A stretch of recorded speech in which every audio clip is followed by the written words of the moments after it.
Dans la vie, il y a vraiment deux trucs qui m'énervent. La première, c'est les gens qui mettent le lait après les céréales. Franchement, je comprends pas du tout le concept. Et le deuxième truc, c'est les animés qui sont vraiment incroyables et qui sont sous-cotés. Et c'est à cause de ce manque de notoriété qu'il y a plein de gens qui n'ont pas pu avoir la chance de les voir. C'est pourquoi, aujourd'hui, je vais te présenter 3 animés que tu dois regarder absolument. Et donc, si t'es prêt, c'est parti.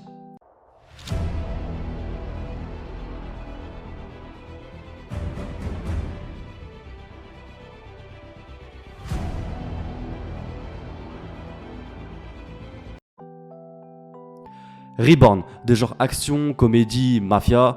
L'histoire elle nous présente celle de Tsuna Sawada, c'est le personnage principal du manga. C'est un personnage qui est très gentil et qui pense aux autres avant lui-même. Après là tu me diras c'est comme tous les shonen de base. Et il est d'ailleurs surnommé Tsunas par ses amis. Et ça me dit quelque chose, mais bon. Bref, en tout cas, un jour il va faire la rencontre de Reborn qui a l'apparence d'un bébé. Ouais, je sais c'est un peu loufoque mais t'inquiète. En tout cas, c'est un bébé qui a la confiance du 9e du nom de la famille Vongola. C'est une mafia très très connue en Italie. Et il a été chargé d'aller au Japon justement pour éduquer le futur 10e du nom, à savoir Tsuna. Et franchement, moi, j'ai vraiment kiffé cet animé. Et ce qu'il faut savoir au début, c'est que le parti pris du mangaka, c'était plutôt un genre orienté principalement dans l'humour. Mais le mec, il a vu qu'il faisait pas de vente, qu'il n'y avait pas une très bonne réception. Et donc, il a opté pour quelque chose de un peu plus sérieux. Et je te cache pas, il a bien fait, parce que de par la dramaturgie naissante, on a pu voir des combats épiques, des scènes incroyables. Et c'est vraiment un animé que je te conseille en tout cas. Ensuite, le deuxième animé que tu dois regarder, c'est Hikaru no Go. Et comme t'as vu dans le nom du manga, ça va parler justement de Go. Non, pas les Go, pas les meufs, tu vois, mais le Go, le jeu, tu vois. Et je sais que c'est un peu bizarre dit comme ça, parce que c'est comme si je te disais de regarder un manga, par exemple, sur le Monopoly ou sur les échecs. Encore, les échecs, ça passe, tu vois, mais... Enfin bref, tu m'as compris. En tout cas, c'est vraiment un truc archi intéressant à regarder. Et après, tu vas me dire qu'il y a bien un mangaka qui a fait un manga sur la boulangerie. Donc tu me diras que le go, c'est pas si choquant que ça. En tout cas, l'histoire, elle nous raconte celle de Hikaru.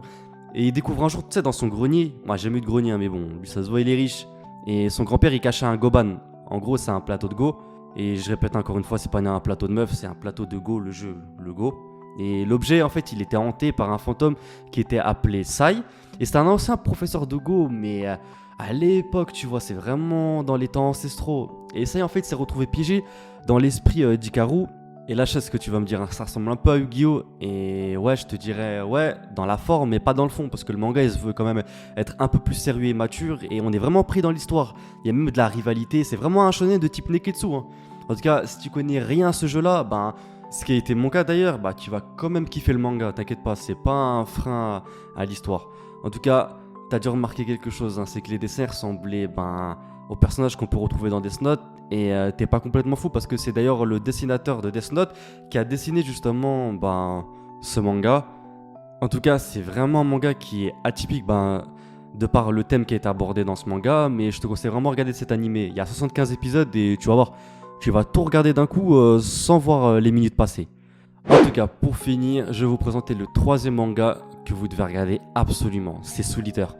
De type shonen et de genre action, aventure, comédie, fantasy. L'histoire, elle nous raconte celle de plusieurs personnages, parce que pour moi, Maka et Soul, vous allez le voir dans l'animé, c'est pas forcément les personnages principaux de l'histoire. Il y a des personnages comme Kid et Black Star. En tout cas, c'est des jeunes élèves qui se sont retrouvés dans l'école Shibuzen. C'est une école qui a été fondée par un maître Shinigami.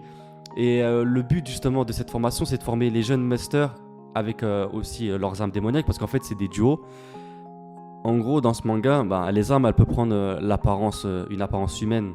Et c'est justement la cohésion entre le manieur d'armes et l'arme qui rend justement les interactions entre les personnages vraiment intéressantes.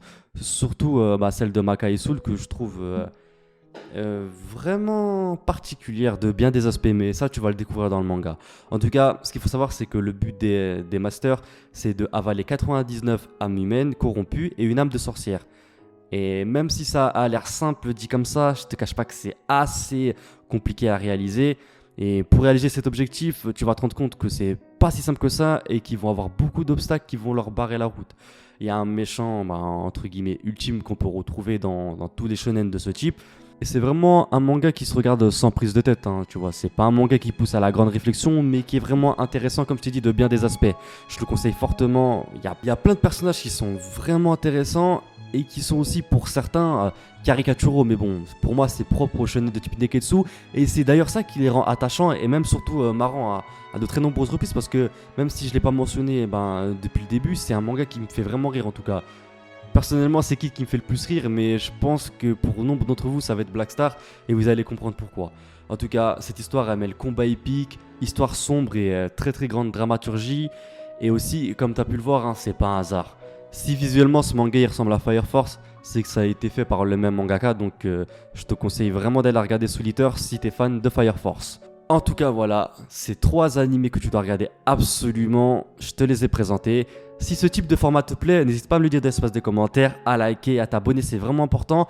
Parce que voilà, je vais essayer des nouveaux concepts sur la chaîne. C'est vrai que faire que du One Piece, One Piece, One Piece, même moi, ça me fait un peu tourner en rond. Et même vous, j'ai l'impression que vous voyez toujours la même chose sur cette chaîne. Et c'est vrai que c'est pas assez intéressant. Donc, comme je suis fan de différents mangas, je vais essayer de faire, en tout cas de créer de nouveaux concepts sur la chaîne. Dites-moi si ce type de vidéo peut vous plaire, comme ça j'en ferai d'autres. En tout cas frérot, comme d'habitude, hein, je compte vraiment sur toi pour t'abonner à ma chaîne TikTok. Je fais tous les jours des vidéos là-bas. Et si on arrive à atteindre le palier des 1000 abonnés, je vous réserve une belle surprise. En tout cas frérot, je sais pas à quelle heure tu regardes cette vidéo. Et donc je te souhaite une bonne journée, une bonne matinée, une bonne après-midi, une bonne soirée. Jana!